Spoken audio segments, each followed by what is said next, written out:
How's it going, guys? This is Jordan. As many of you guys know, I do have a 473 postal exam how to pass video on my YouTube page. And I do appreciate all the comments, all the likes, all the subscribes. I'm definitely trying to help you guys get the job as much as possible by answering all of your questions to my best knowledge.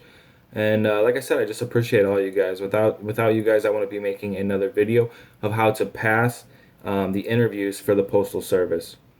I had about 3 or 4 interviews with the Postal Service in the past year, and I got each and every one of those jobs. I had to pick and choose which one I actually wanted to work for because they all wanted me to work for them. Each branch.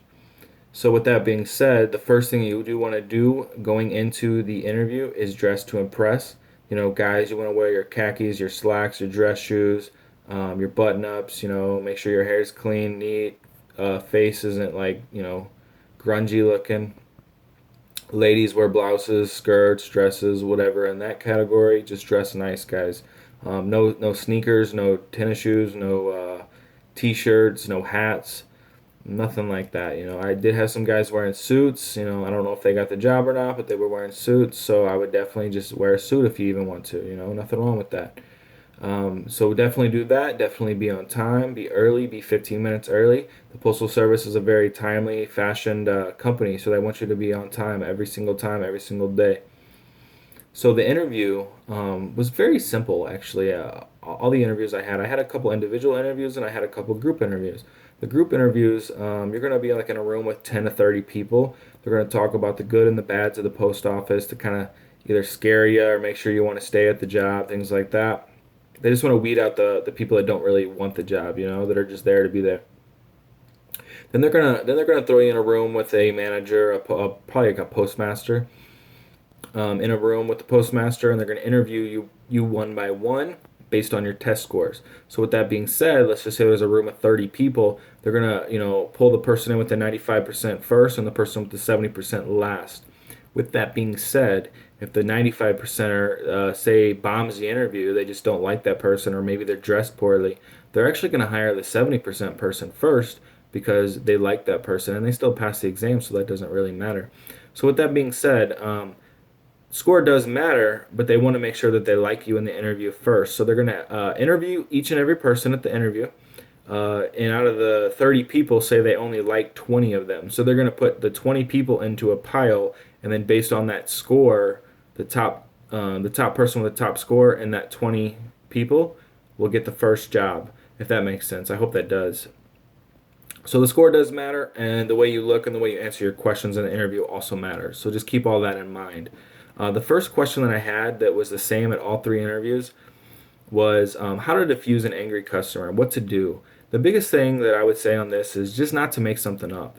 If you don't have the answer, they want to see what you would do. So the biggest thing is first listen to the customer, empathize, say, just listen. Just listen, let them vent because they'll eventually calm down. Once they're kind of calmed down, give them the phone number to the office. The office deals with all that because that's not really your job. And you're not going to know those answers right away, especially not right away.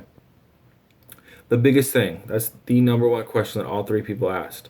All right, how to diffuse an angry customer. Number two, name a job that is similar in its qualities to this. So, or let's reword that. Name a past job that you've had that relates to this one.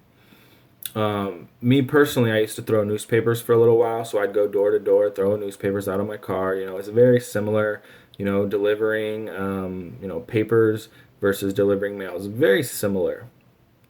So I could relate that. However, if you can't, you got to kind of pull something out of your ass, make it sound very similar.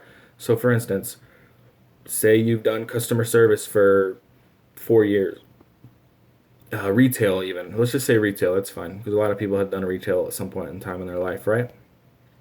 So, say you're doing retail. What you could say is name a past job that relates to this one. So you could say, hey, I used to do retail at so and so company. What we had to do was we had to do things in a very timely manner, in a very precise fashion, and help out all of our customers. Now, that's a very vague answer, don't get me wrong. However, what you're doing in the Postal Service is you're doing things in a very timely manner, very precise, very, very precise. and you're doing it with a friendly attitude. You know, you're going to greet the customers that come out and say hello because you're the face that runs the USPS. So you definitely want to be a friendly, very customer driven, but also very timely and precise. Those are the three key factors to being a mailman. I mean, if that's the correct term or not. Those are the two biggest questions that all three interviewers asked was how to diffuse an angry customer and name a past job that relates to this one. If you can answer both of those, you should have no problem passing the interview because the other questions are very simple. Have you ever been late to a job? You know, just very, very basic things. Tell me a little bit about yourself. Just very easy, basic questions. So once you get the interview, they should call you in about a week, week and a half, because once again they're going to have 10, 20 people that they're interviewing because they're usually interviewing for the whole city at one time. So that's it though. That's the whole interview. It was the easiest interview I've ever had. Just dress to impress. Know those two questions.